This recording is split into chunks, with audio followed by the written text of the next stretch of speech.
What's up, guys? So, you know what? Let's just kind of talk about the elephant in the room because everybody recently has something to say with the launch of Call of Duty Modern Warfare 3, and apparently how it's just some big dumpster fire and Microsoft is somehow at fault because they bought Activision.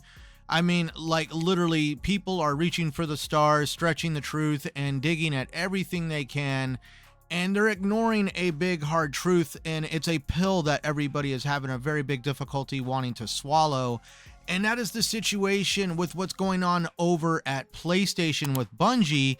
And so I figured, you know what the hell, let's just compare Xbox's Activision with Sony's Bungie, and let's just have a little bit of a debate, shall we? So let's just start with the bold move that Xbox made, in my opinion.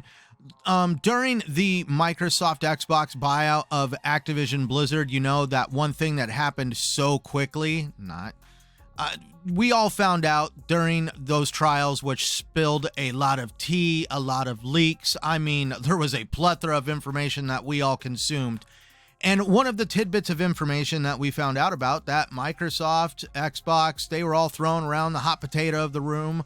The idea that they wanted to potentially make an offer to Bungie to maybe buy them out. But then we found out also in the documentation that they were like, nah, not a good idea. Too volatile of a company and too wishy-washy of a product with Destiny. One day it's up, next minute it's down, and they honestly really have no damn idea how to please their fans at the end of the day. They're just too focused on really bad ideas for games as a service and not respecting the player's time. So Xbox kind of was like, nah, we'll chase other things, and inevitably they made an offer to purchase Activision, and now we all found out that after the whole fiasco of the trials, they were able to score Activision, and now everybody's trying to say that it's Xbox's fault or whatever, what have you, of the situation with Modern Warfare 3. So for starters, Modern Warfare 3 was inevitably supposed to be a DLC for Modern Warfare 2, and it got shoehorned into its own standalone product. It was made in a very short development cycle, extremely short compared to what other Call of Duties have been able to be produced at, and it was supposedly supposed to be delayed, and it was still somehow shoved into existence into the state that it is today. But we also had other things unfolding during its development, like Activision and Blizzard were trying to unionize. They were still fighting major issues with the federal government on mistreatment of its employees. There was all these hurdles that basically affected the quality of Activision in creating a decent Call of Duty game for Modern Warfare 3. And we honestly we did see one of the worst rated Call of Duty games come out, regretfully, right after Microsoft purchased Activision. And like, I can't really say this is Xbox's fault. This is Xbox just inheriting the crap show that is Activision currently. And as of the beginning of next year, Bobby Kotick is supposedly supposed to be out. Things are going to be restored to normal over at Activision. Blizzard is going to have a lot more autonomy and being able to get things kind of going with Xbox's approach to development and allowing the developers a lot more freedom to do what they're passionate about. And we're going to see some studios that have been shoehorned into being support studios for Call of Duty finally being able to do what they do best, and that is create the games they love. But at the end of the day, let's also face it, Activision created Call of Duty. Call of Duty's Modern Warfare 3 is still going to sell better than anything Sony has put out this year, all of them together combined.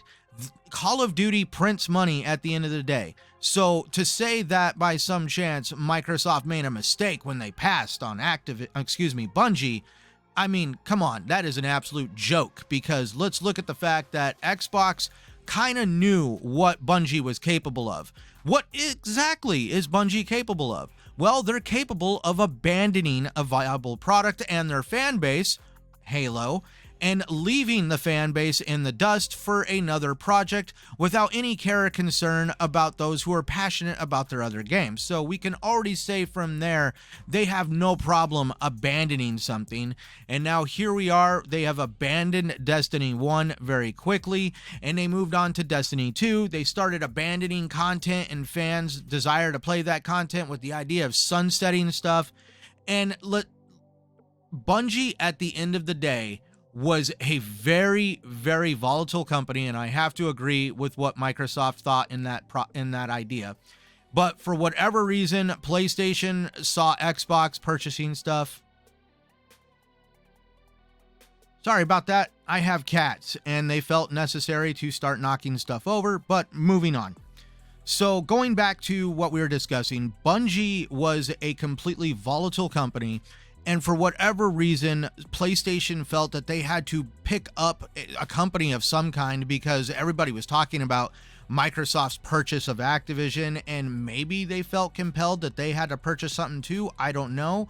But there was also maybe this half-ass idea of making a strategic purchase and getting Bungie, and they could somehow craft Sony a games as a service game that would produce money for them. And to be absolutely honest, games as a service is something that has to happen very organically, and in my opinion, it has to start off as a small, very small concept. It's something that people gravitate to, and then you can grow it and make it bigger over time. You just can't throw this AAA development studio with a AAA budget at a games as a service game and expect it to work.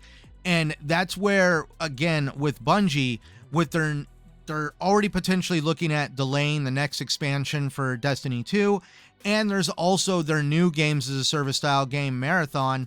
And to be absolutely honest, with all their eggs in the Destiny basket, the bottom of this basket is getting pretty loaded down. I mean, ready to burst. And here you have them potentially gonna try rolling the dice on Marathon, and if by some chance Marathon fails, we're going to see a lot of dire straits for Bungie. Could we say that they could still be here in the next few years? Let's just say fate has yet not decided what the destiny of Bungie, no pun intended. But that's where I really do feel at the end of the day, the truth hurts in knowing that Xbox lucked out, but did they really get lucky? I feel that they made a very informed, strategic decision in knowing that Bungie was not a good company to purchase because they had a lot more problems than Activision, and now that's completely coming to fruition. We all know that Xbox is going to really help course correct with what's been going on at Activision. The employees are unionizing. They're going to get a lot more respect. They're going to be able to develop more games that they're passionate about. And Call of Duty is probably going to stop seeing the yearly cycle of games over and over again. Hopefully, maybe we will start seeing 2-3 years maybe between Call of Duty titles, because I really do feel, absence makes the heart fonder, and people will be able to honestly savor and love the Call of Duty game that they put out for a good year or two before they have to move on to the next one. But when it comes to Bungie, I really do feel PlayStation has a big situation on their hands, and I really do not feel that all the cards have been dealt for the future of Bungie at this point. Next year is going to literally be make or break for Bungie, in my opinion. And I'm just curious on exactly where all the cards are going to lie once they fall. Are we going to see PlayStation being able to course correct with how much games as a service style games Jim Ryan was investing in? Or by some chance, are they still going to be going down this road of just, I don't even want to say despair, but the PlayStation brand has fundamentally been changed by what Jim Ryan did. And they have put in a lot of time and money into companies like Bungie and other games as a service style games. And PlayStation has a large amount of course correction that needs to be done. But meanwhile, over on the Xbox side, things are just looking great. We have an awesome 2024 lined up for all of us Xbox fans. And come here in the next few weeks at the Game Awards, we are going to see possibly some inklings of exactly what this 2024 is going to look like for us. Now, real quick, if you didn't notice, there's some gameplay up here, up in the corner of Wild Hearts. And why, do you ask? No, I'm not trying to kind of bring back that concept of gaming. It's the fact that it's my channel. I want to do what I want with it, and I enjoy playing games. And I thought, what the heck, let's just stick Wild Hearts up here because it's in Game Pass, and I honestly had an absolute blast playing it.